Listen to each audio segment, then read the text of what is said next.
Assalamualaikum warahmatullahi wabarakatuh. Hai semuanya, selamat datang kembali di channel aku, Yuliani Taufik, guru geografi di SMA Negeri 1 Caringin, Kabupaten Bogor.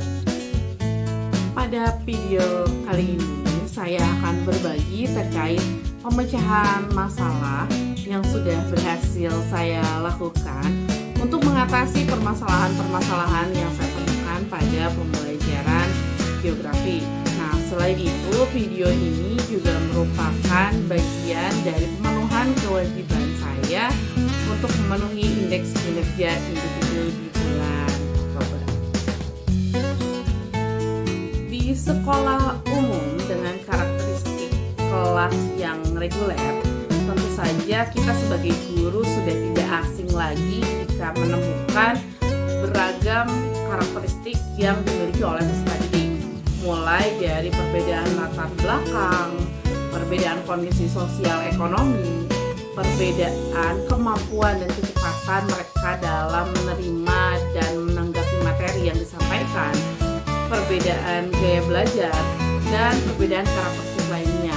Hal tersebut tentu saja kita sebagai seorang pendidik yang profesional, kita harus mampu mengakomodir perbedaan tersebut sehingga pada pelaksanaannya proses pembelajaran masih tetap dapat berlangsung dan capaian tujuan pembelajaran dan mata pelajaran yang kita ampu tentu saja dapat meraih. Namun pada kenyataannya di lapangan kita sering menemukan beberapa peserta didik yang kesulitan dalam menerima materi pembelajaran karena bisa jadi mereka menganggap mata pelajaran kita itu sulit atau memang cara menyampaikan kitanya yang kurang menyenangkan bagi mereka sehingga mereka tidak ada motivasi untuk belajar dan itu tentu saja berakibat pada tidak tercapainya capaian dan tujuan pembelajaran. Solusi yang dapat kita lakukan sebagai seorang pendidik yang menemukan beragam karakteristik peserta didik pada kelas yang kita ajar adalah kita dapat melakukan pembelajaran terdiferensiasi.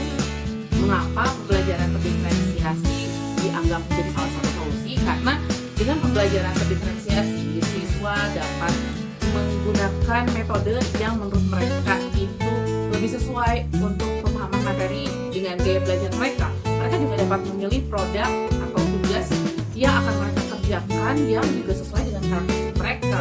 Nah, pembelajaran terdiferensiasi itu seperti yang kita tahu ada 3 hal. Yang pertama adalah diferensiasi dalam hal konten atau keluasan materi yang akan kita sampaikan. Hal ini tentu saja berbeda antara satu siswa dengan siswa lainnya.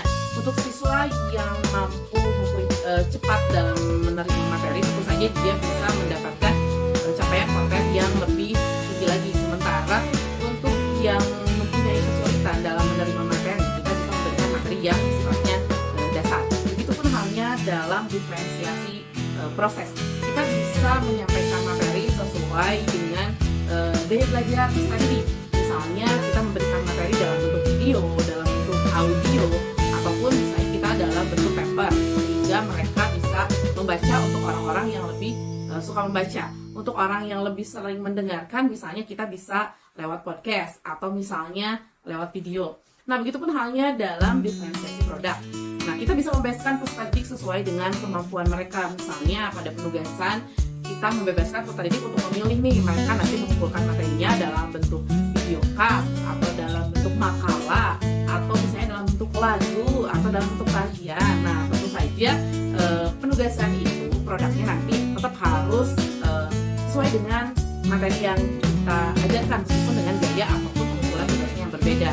Nah, kita pun sebagai guru tentu saja kita harus mempunyai pedoman penilaian gitu. Jadi fokus kita lebih ke capaian dari tujuan pembelajaran sendiri, bukan pada jenis apa sih yang mereka buat. Karena apa? Karena karakteristik satu orang dengan orang yang lain itu berbeda dan semua orang itu unik gitu. Dan semua orang berhak menerima materi dan belajar sesuai dengan gaya belajarnya masing-masing.